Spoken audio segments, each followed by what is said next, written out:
Just when I thought I was out, they pull me back in. I know how you feel, Mike. I swore not to spend any more money, not to spend another dime on these dinosaurs after seeing Jurassic World Dominion, or was it Fallen World? I forget.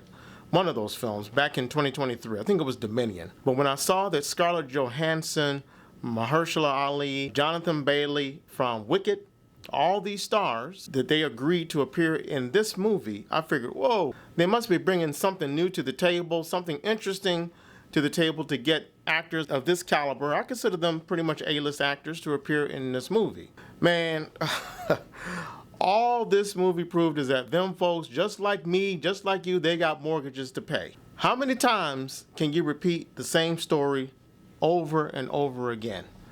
How many times can you have some dumbasses make a whole bunch of plans to go fuck with these dinosaurs and things get fucked up within the first 10 minutes of getting anywhere close to these dinosaurs, getting close to the island? How many times can you show us a person in the jungle running for help, then stopping because they hear a growling noise, then they slowly turn with a scared look on their faces and their wide eyes, and they see the dinosaur that we saw and heard 30 seconds ago?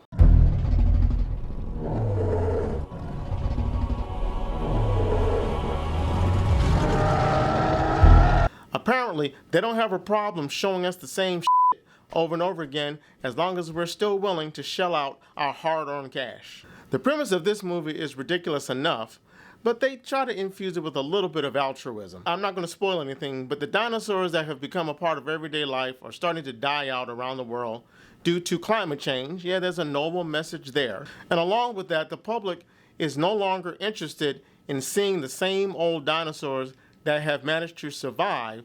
In other words, dinosaurs aren't making money anymore because people have gotten jaded, I guess, with seeing a T-Rex. It's kind of like saying, I don't want to go to the zoo anymore because I'm tired of seeing the lions and the tigers and the bears. So InGen, the corporation founded by John Hammond from the very first Jurassic Park movie, they've started trying to mutate dinosaurs to make them more interesting to the public again.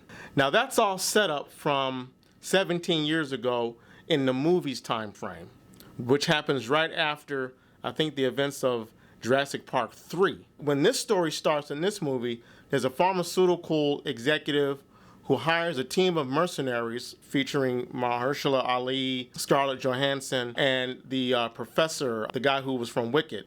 I can't remember the character's name. He hires them to take him to the island to extract some dinosaur blood from 3 of the biggest mutated dinosaurs on the island because their blood or their DNA could lead to a cure for coronary heart disease. Okay, you got all that? Does it all make sense? If not, it sucks to be you because they already got your money if you're sitting down there trying to watch this movie. The story structure is also strange. We've got the pharmaceutical guy and his mercenary team going to this island to collect blood samples, but the screenplay also throws in a father and his 2 daughters, and the oldest daughter has a very annoying boyfriend who's with them on the trip. And I believe their only purpose is to have a couple kids involved in the story to mimic Lex and Tim from the original movie. The pharmaceutical guy and the family are separated on the island throughout most of this film.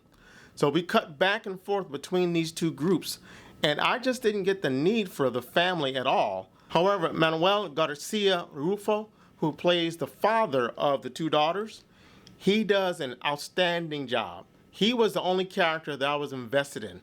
All the other characters felt like cardboard cutouts, stock characters that are required for a film like this. Even with talented Scarlett Johansson, Mahershala, Rupert Friend, who plays the pharmaceutical executive, Johnathan Bailey, that's the guy from Wicked. A-list actors, as far as I'm concerned, but even they can't overcome the derivative characters they're written to play. This franchise has also become so stale that the storyline now includes, like I mentioned, mutated dinosaurs, and they come off as monsters on screen, not as natural creatures, but monsters.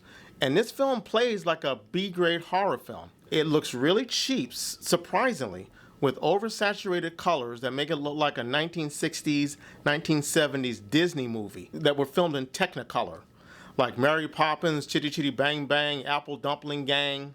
those type of films. That's the look that it has. And I know I just dated myself by mentioning those movies.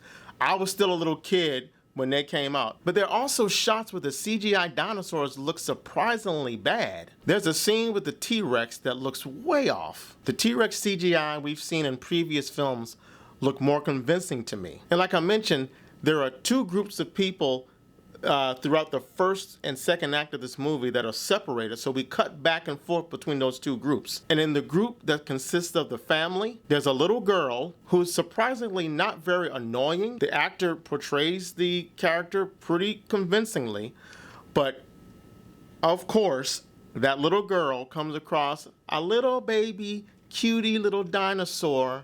I think it's a baby Triceratops. It might as well be Baby Yoda. And that dinosaur follows her throughout the movie. Even when these characters are being chased by dinosaurs, almost eaten by dinosaurs, this little dinosaur, this little baby cutie dinosaur stays with that little girl because, hey, gotta sell some toys, right? There are a lot of callbacks to the original Jurassic Park, scenes that steal almost note for note from the T-Rex Jeep attack,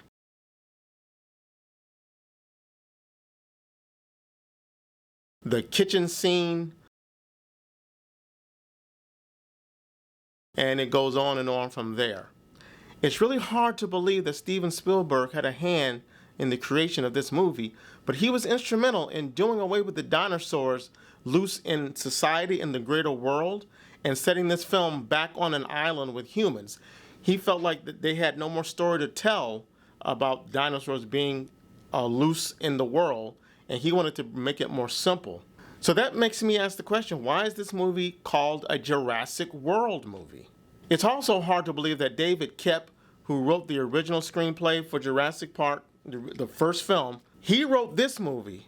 But then again, it makes sense because a lot of this movie is just warmed over from that first film. The music, the score, it's composed by Alexander Desplat, and he composed the music for this movie. He also composed the soundtrack for Harry Potter and the Deathly Hallows, which I thought was fantastic.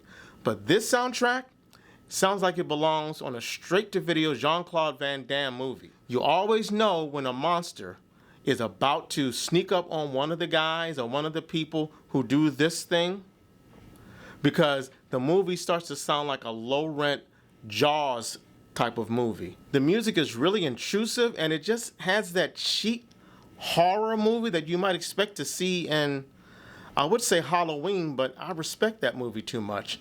Just any cheap type of teen horror film that was done on the cheap. Put it this way, the music is a far cry from John Williams. It's clear that the producers only got the rights for the Jurassic Park main theme, which we hear a handful of times throughout this movie, but Desplat's music doesn't jive with that grand theme, and it's very jarring. Last thing I'll mention is that in the third act, the team encounters the most ferocious and horrific mutant dinosaur on the island called the Distortus Rex. This thing reduces this movie directly to a monster film. While I was sitting there, I thought to myself while I'm looking at this monster dinosaur, man, this thing looks like a cross between a xenomorph from the Alien franchise and the Rancor from Return of the Jedi. And sure enough, when I started doing my research, which means I went on Wikipedia, I read that Steven Spielberg himself wanted to create an alien-looking dinosaur,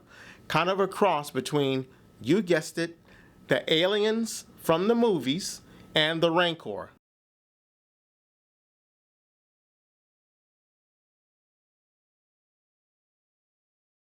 So it's always nice to have your suspicions verified. This film was directed by Gareth Edwards, who also did Godzilla 2014 and Star Wars Rogue One, which is, I believe, my second favorite Star Wars movie. So I like his work. I just wish that Steven Spielberg, the man who played a huge part, an instrumental part in molding my childhood, the man who gave me so many great movies as a kid. I just watched E.T. last month, and it just took me right back to the 80s as a kid. I wish he would stop associating himself with movies of this nature. I'm going to be generous and give this movie 2 out of 5 reels. That makes it fair, okay. Only reason I'm giving it the 2 instead of just 1 is because of the actor Manuel Garcia-Rulfo. I think I'm pronouncing that right. His portrayal of the dad of the two young girls, I just thought he was the most convincing. He behaved the way a character in that situation would behave, whereas even though these A-list talented actors, they didn't have much to work with, and they were just stock. They were just characters that we've seen in these movies over and over and over again. I'm sorry, but I think that this franchise, along with the Alien franchise and the Terminator franchise, and depending on this new Superman that comes out, maybe that franchise as well, I think they all need to be taken out back and put out of their misery. And that's the martini. You hung out with me this long. You must like what I do. So do me a favor, hit that like button, hit the subscribe button, share this video. I'm getting a lot of play on TikTok and Instagram and some on YouTube, but help me out if you can. And leave your comments below. Tell me what you think. I always want to hear what you think. All right? Take care, guys. I will see you soon.